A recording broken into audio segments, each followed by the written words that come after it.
Howdy everyone, this is Rowan with WZKD GAMES, and today I'm doing a deck tech on Yuriko, the Tiger's Shadow. I've been playing Yuriko and cEDH for a few months now. It's an awesome, completely unique deck in the cEDH landscape. First, let's talk about Yuriko. For anyone who's not familiar, she is somewhat infamous. Yuriko is a 1/3 black-blue legend.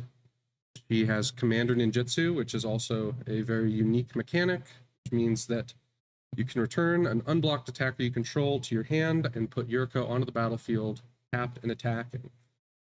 This means that she is almost never hard cast, but almost always ninjutsu'd in, and it turns on a number of free or cheap spells that are unique to her being blue, cheap, repeatedly cast, or repeatedly ninjutsu'd.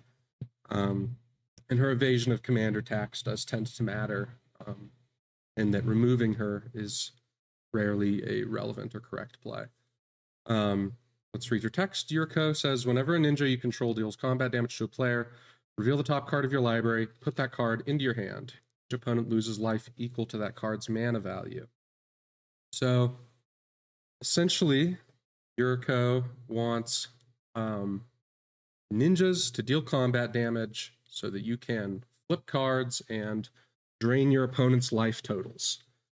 Now, in cEDH, this does not seem like it could be a relevant thing. cEDH is fast, it's combo-based, it has a million better draw engines than this. However, there are a few factors that make Yuriko a totally relevant cEDH deck, and she has been since she was first released 5 or 6 years ago now. So let's get into that. So I'm playing the tempo version of Yuriko. What does tempo mean? For Yuriko, it means that you're playing the game essentially at the tempo of your opponents. So first and foremost, Yuriko is a control deck. We run 28 instants. We enable tags here. We are on 28 pieces of interaction. A lot of this is free. Some of it is baked into our Yuriko enablers, which we'll talk about in a little bit, like Mausoleum Wanderer or Fourth Bridge Prowler, Orcish Bowmasters, stuff like that. We run kind of a 50-50 split between counter spells and spot removal. It is important that Yuriko and her accompanying little ninjas can deal combat damage. So a lot of free spot removal spells like Contagion, Snuff Out, Flare of Malice can be a great pseudo board wipe, get rid of everybody's scariest creature. Deadly Rollick, Force of Despair is another kind of unique. I really only see Yuriko run it in cEDH, but it can be pretty devastating against decks that want to flood Battlefield, Thrasios X decks, any deck that cares about Cradle. And then our counter spells, obviously. Commandeer is both a great flip off Yuriko damage and a great way to steal someone's Naws or Necro. Fierce and Flare of Denial are awesome in Yuriko because 95% of the time she's out by turn 2.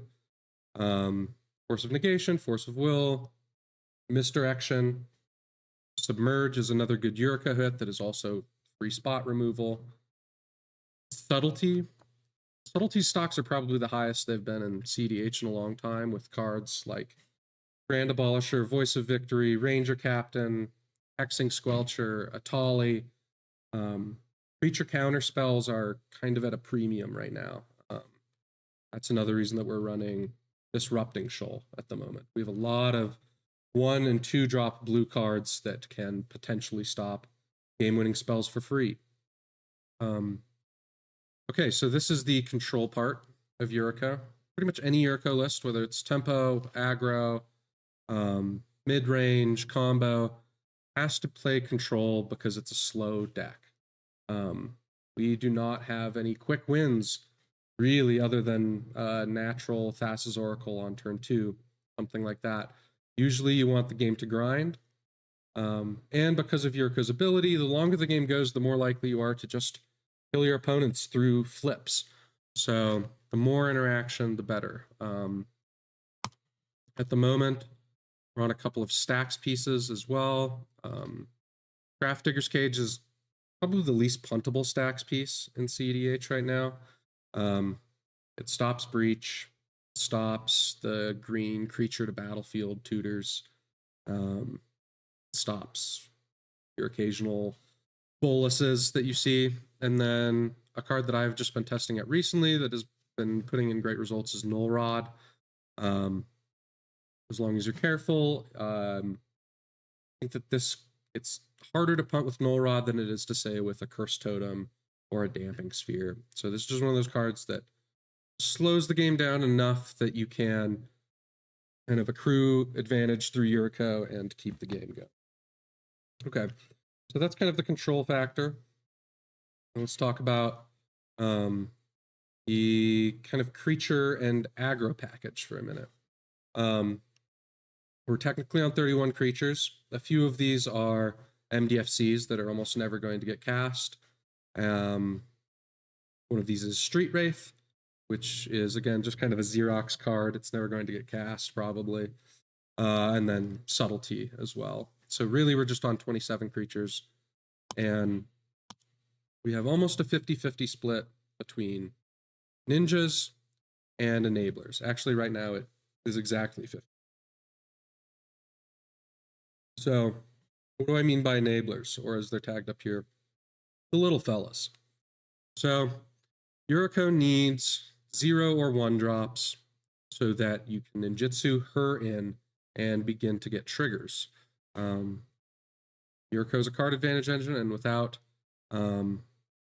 creatures, you cannot gain any advantage. So how did we arrive at 13 little creatures? So essentially just if you have 14 in a deck, then you're likely to see at least 1 in your opening 7. And that's all we're really looking for is one enabler to get Yuriko online. So before we move on to the ninjas, let's talk just a little bit about the enablers. Probably the 3 with the highest ceiling are the free ones: Memnite, Ornithopter, and Phyrexian Walker, of which the best is Ornithopter because it flies. Built-in evasion in this deck is very important, especially as we see more and more creature decks present. Why are these so good? Well, they're free. They also have a very high synergy with our 1-mana ninjas, such as Changeling Outcast, Moth Dust Changeling, Thousand Face Shadow, and Universal Automaton. If you can find any of the free creatures along with a 1-mana ninja, you are off to the races. 2 Yuriko triggers on turn 2 is a pretty important thing, if possible. Essentially, we're trying to avoid the play pattern of Yuriko on turn 2 for a 1-drop and then pass without being able to replay it. So something like these, even without another ninja in hand, Memnite, Ornithopter, and Walker are all very good because they can be replayed the turn that you ninjutsu Yuriko in for them, allowing for the potential of more ninjas down the line. So while these have a very high ceiling, both Memnite and Walker can be bad if there are blockers because they're very easily blocked. Memnite also dies to Bowmasters pretty often, whereas Walker and Ornithopter are a little bit safer. So then we move into our 1-mana enablers. Let's start with the Fairy Seer. It's been a staple in Yuriko pretty much since it came out.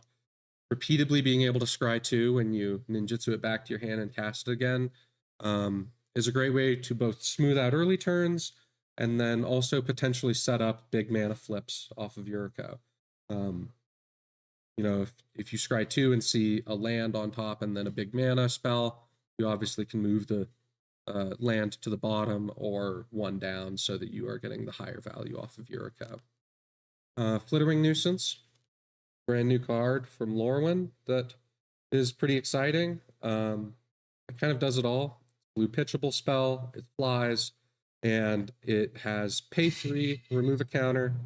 Whenever a creature you control deals combat damage to a player or planeswalker this turn, draw a card. So it's essentially a one-time coastal piracy effect. Although it can be activated and then ninjutsu'd out for another ninja, allowing you to potentially activate it again. And while paying 3 to draw 3 or 4 cards mid-game is not overwhelming, any upside on enablers like this is huge, and doubling up your card draw off of this and ninjas for a turn can kind of help you buy a turn and keep going. Gran. I kind of go back and forth on this card. I think that the ability to draw a discard every turn can be pretty high. It helps discard Wonder, which we've not talked about, but which is probably our best way to give universal evasion in the deck. Also, if you're on Louisoix's Sacrifice, it's an early sackable card to that. It also turns on Mox Amber early on before Yuriko's out, which is nice. So the second ability doesn't matter. It's really just for the draw discard. But again, we're looking for any upside on enablers. Next one's Mausoleum Wanderer, which is just an awesome card. People forget about this card all the time. It's a force spike for an instant or sorcery. Yeah, people tap out for Nas all the time. People are mana choked often, and even sacking this to make someone pay 2 for their Dark Rit can often save you the game. The main thing is just people forget about it. They really do. It sits there, it's an enabler, hasn't done anything, and sometimes it just saves the game. Next card is Mockingbird, which is just great. It's an Esper Sentinel, it's a Lotho, it's an Orcish Bowmasters. It can be the bottom of a Doomsday pile, so that if Thoracle doesn't work out, you can copy Thoracle again. Yeah, it does a little bit of everything. It's often cast on turn 1 just as itself, just to get a Yuriko trigger. But definitely one of the very best enablers and most versatile cards in the deck. Moth Dust Changeling. It's a 1-mana ninja. It's really good. It shows up in my good cards all the time. You can give it flying by tapping an untapped creature you control. Yep, this is as good as it gets for the 1-drops. Thousand Face Shadow, similarly, just an all-star, blue pitchable. The ninjutsu doesn't matter that often. We're kind of pretty desperate for resources and mana at all times. It's really more just that it's a 1-drop ninja with flying. Universal Automaton, same thing, 1-drop ninja.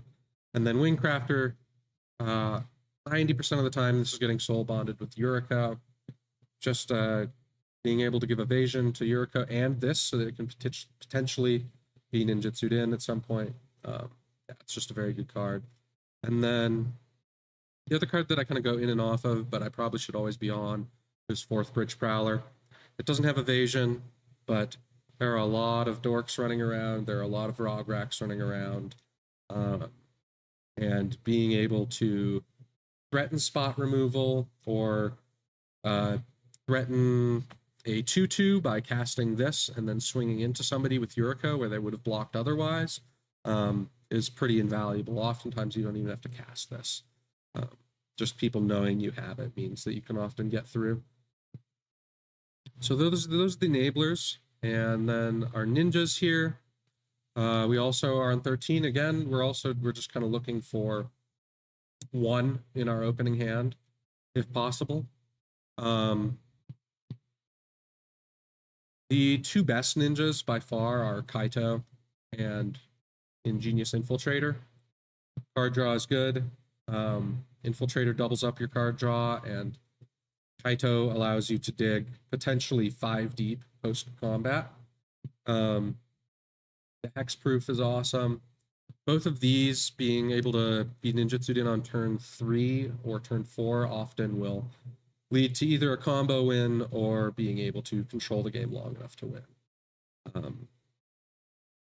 So that's our creature package. Oh, and then one more card that was just spoiled a couple of hours ago today, actually, that everyone in the Yuriko server is very excited about is Irma, Part-Time Mutant, from the upcoming Teenage Mutant Ninja Turtles set. Irma says, at the beginning of combat on your turn, Irma becomes a copy of up to one other target creature you control, except her name is Irma, part-time mutant, and she has this ability. Then put a 1/1 counter on her. So this is kind of what Yuriko's been begging for a long time, which is a non-legendary Yuriko, a Yuriko doubler. This is a lot better than some of the previous options out there, such as Spark Double, Irenicus Vile Duplication, any of the Sakashimas, because it doesn't have an ETB. So if they remove Yuriko with Irma on the stack, she won't necessarily fizzle. You can just replay Yuriko and go to combat. Whereas if someone removes Yuriko with a Irenicus Vile Duplication on the stack, you've wasted 4 mana. Nothing happens. So she's essentially a 3-mana Roaming Throne, but without ward. And Roaming Throne is, I think I have something like 105 tracked games on Yuriko. This is either the 3rd or 4th best card in data. It's really hard to interact with. If it sticks for 2 turns, you're probably going to win the game. So getting another copy of Yuriko that also buffs itself as time goes on is pretty awesome. It can also become other things like Prosperous Thief to make extra treasures, to become another Roaming Throne so that they both have wards, stuff like that. I think this would be a great finisher. So now, let's talk a little bit about how Yuriko actually wins the game in 2026. So, one thing I see on the internet a lot is that Yuriko is recommended as a good beginner's deck for CEDH. I think the reasoning for this often is it has a simple plan. Find an enabler, ninjutsu Yuriko in on turn 2, draw a card, go from there. But unfortunately, this is a game plan that is not likely to actually win. If you have to go land enabler and then land Yuriko, discard to hand size, go into turn 3, you are going to get outvalued very quickly. So what Tempo is looking to do is find any path to victory that is not that, essentially. So we have a few ways to that. We can play a mid-range plan and Mulligan strictly for Rhystic Study or Mystic Remora. It's a little boring, but we're in Dimir. We have Forbidden Tutors. If you sit behind a Rhystic or a Mystic for a few turns, you'll probably draw enough interaction to not lose and draw your way into Thassa's Oracle and combo off. These are perfectly legitimate game plans and should be thought about when you're mulliganing. If you see some lands and a Chrome Mox and a Vamp Tutor, go get your turn 2 Rhystic. You can play from there. Another good way to play is angling towards combo through Yuriko flips. So our 2 cleanest combos are going to be Thassa's Oracle or Doomsday. Doomsday is awesome in Yuriko. She cracks the pile. You can win with as little as 1 blue up post-combat if you have 2 islands. Yuriko flips either Get Probe or Street Wraith. You cycle Street Wraith or Get Probe into Gush. You have 2 islands. You can cast it to draw a 2nd mana source and Thassa's Oracle. Cast your Mox Diamond or whatever. Cast your Thassa's Oracle. Win the game. If you have more triggers, then you can build in Protection. If you don't have Yuriko triggers, then you can potentially crack the pile with Satoru or with Kaito or Get Probe, Brainstorm, Street Wraith, etc. Yeah, it's just a very stable I win button. You know, Doomsday is complicated and risky and there's a ton of lines, but it's an awesome way to just flip a couple cards with Yuriko and then turn 3 or turn 4 kind of just wait for your window and jam. The other kind of aggro win that happens a lot is Nanogene Conversion. This can be a little bit of a risky, not risky, but easily interacted with spell.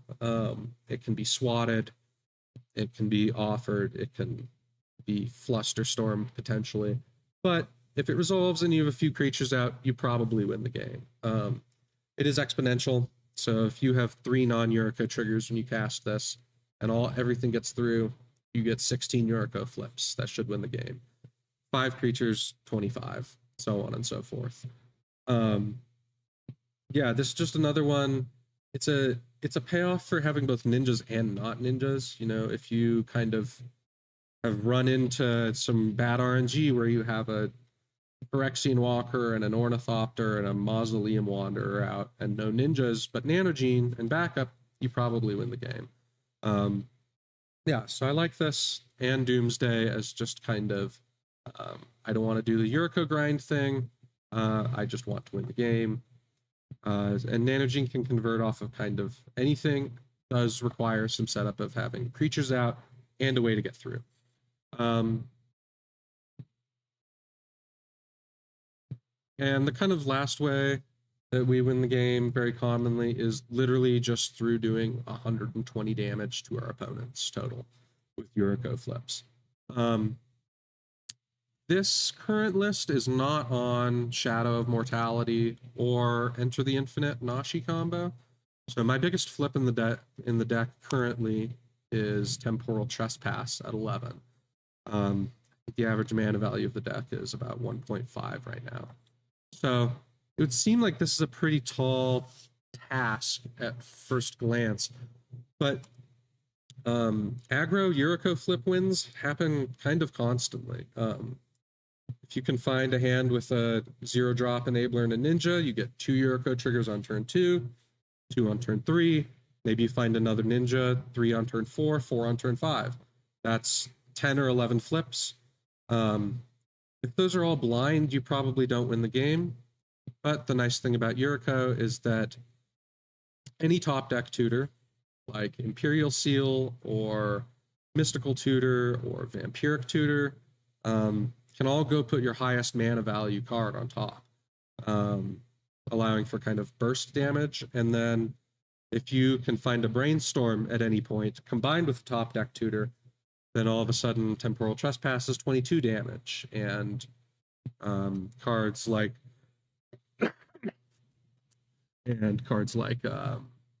Seagate Restoration, Commandeer, become potentially game-winning spells. The other nice thing about the burn strategy or the aggro strategy is that it very quickly can take the Naz or Necro decks off of their normal strategy, because by turn 3 or 4 they're at 100 life or so. So that's kind of an overview of my thoughts on the deck at the moment. I want to maybe do just a couple of quick mulligans to kind of give an idea of what are hands I would keep and what I wouldn't, because I think that a lot of Yuriko beginners have the question of, well, how do I actually progress towards a win? How do I know what is keepable and what isn't? I would say, first off, a lot of that depends on pod composition. Because you're a control deck, you do need to mulligan for interaction. If you're in a turbo pod, you need to know kind of how much time you have to develop and when to interact and when not to. So that's kind of the first thing that goes through your head as you're mulliganing. But another thing is just kind of knowing what hands are keepable and what hands are maybe not so keepable. So let's just mulligan a few hands, and I'll talk about why I would or wouldn't keep this. So this is the first 7. If it had an enabler in it, I would consider keeping it. Entomb is very good to go get Wonder. We have Null Rod to potentially slow some decks down, but no real interaction and no enabler, so we'd go to a second 7. Second 7 has the lands we want. It has some evasion in Tetsuko. It has our enabler. It has a demonic tutor. If this was a mid-range pod, I would probably keep this because it has some clear idea of what it wants to do. It's going to probably play a turn 1 Walker into a turn 2 Yuriko, hoping that after the draws on turn 1, turn 2, and turn 3, and the flips on turn 2 and turn 3, we'll find a third land for Rhystic Study. So this is a slower pod. I'm probably keeping this. Let's see how this goes. Trespass. Go get our Underground Sea. And play our Walker. Pass. 2, Bear Swamp. You will almost always have one open opponent on turn 2. Pretty unlikely that you won't, which is why I still kind of prefer Walker. But if you're in a meta that is like green heavy, then it may not be as good of a choice. So Yuriko trigger, flip a Sink into Stupor. There's our land. So our opponents have lost 3 life now. We get to replay the Walker and pass. And this should be pretty stable now. Even if we didn't have the Ristic, we'd be doing okay. We could ninjutsu in the Ninja of Deep Hours, which draws a card on combat damage and kind of keep grinding our way forward. But we do have a land to play. We get 1 Yuriko trigger. We can play our Ristic. Feel a little bad about tapping out for it here probably, but a turn 3 study in a slow pod is going to get us there. So let's look at maybe 1 or 2 more hands. This is an interesting hand. Again, not really enough interaction to justify keeping this in a faster type of pod. If it's slow, it has a lot of potential. See 3-hand portal here. We're on this just because we need islands for Gush. We need Swamp for Snuff Out. And we also want islands for Wonder. So if this is a slow pod, I'd love to keep it. I want to test out Irma. We have our 2 ninjas. It is slow because we won't be able to replay either of these on turn 2. So we'll be left kind of in that no man's land on turn 3 where we are replaying our ninjas, getting 1 Yuriko trigger and going to turn 4. So that is something you want to avoid, but having 2 ninjas in hand and a essentially second copy of Yuriko would mean that it's a slow hand. You can... But let's keep going. This is a very safe hand. I would keep this type of hand pretty often into a turbo pod. We're not tapping out turn 1. We have a guaranteed Yuriko trigger turn 2. We can go find evasion at some point. And we have 2 very good pieces of interaction. Mindbreak Trap almost always means you're not going to lose to turbo right away, and Dismember means we have spot removal for kind of the early to mid game.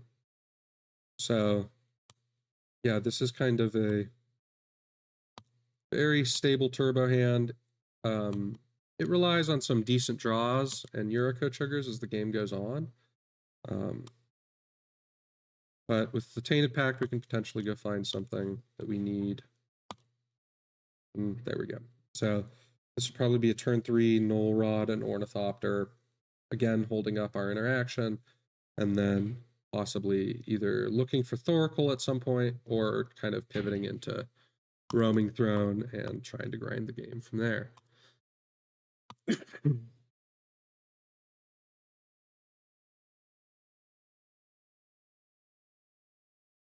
This is kind of a dream hand. Classic Moxfield Shuffler is showing me the same stuff over and over, but this could be either wait on the Remora here and develop. You could say play this Swamp, Entomb Wonder, play the Ornithopter, turn 2. Well, after the Mox Amber, now everything's just very strong. You can play Yuriko, the Ornithopter, the Mox Amber, and the Remora. You could also make the argument that with Prosperous Thief in hand, you play Prosperous Thief on turn 2, make a treasure, replay the Ornithopter, use the treasure for the Mystic Remora. And this way, you're getting 2 triggers on turn, 2 Yuriko triggers on turn 3, which is the same as if you had a Yuriko trigger turn 2 and a Yuriko trigger turn 3. But we've also developed the Remora here, and this kind of just accelerates us a half.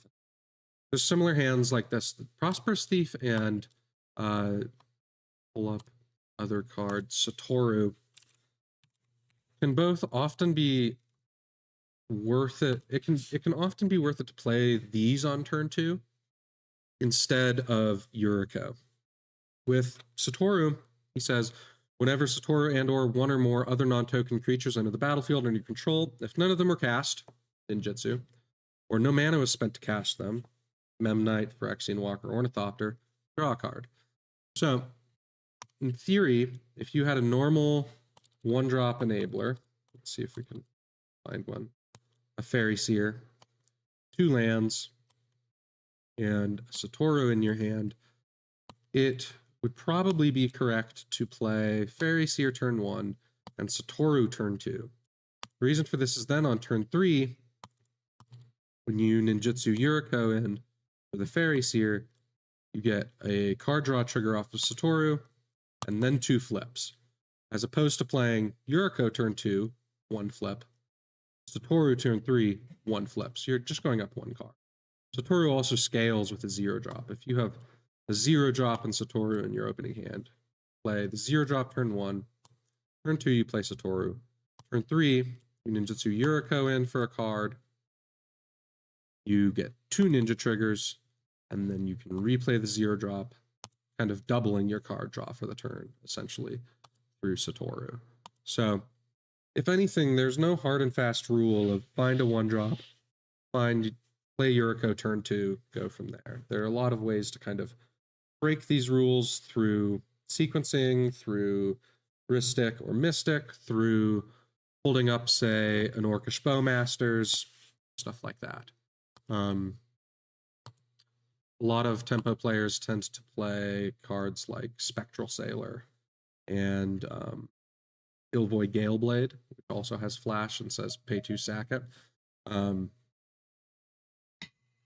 The payoff for this is that you get to hold up mana for something like a Flusterstorm, an Entomb, a Mystical Tutor, a Vampiric Tutor, without committing to playing the 1-drop on your turn.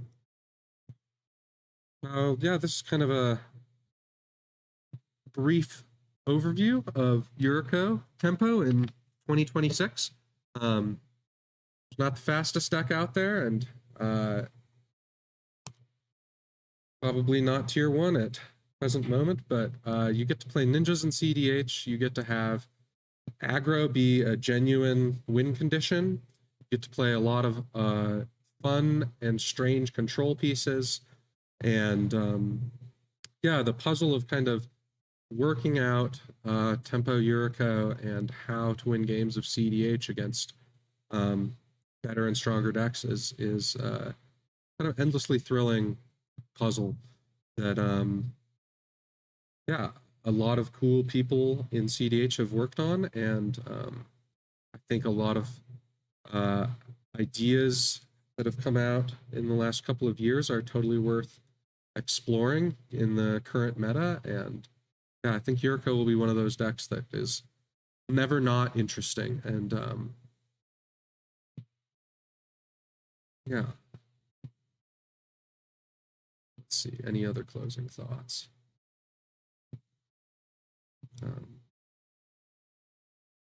I'll put a link in the description to the Yuriko Discord, as well as the deck list. I'm currently trying to write a somewhat comprehensive primer on both individual card choices and philosophy behind card choices, as well as kind of a mulligan guide and an explanation of what control looks like in CEDH. I play almost exclusively control.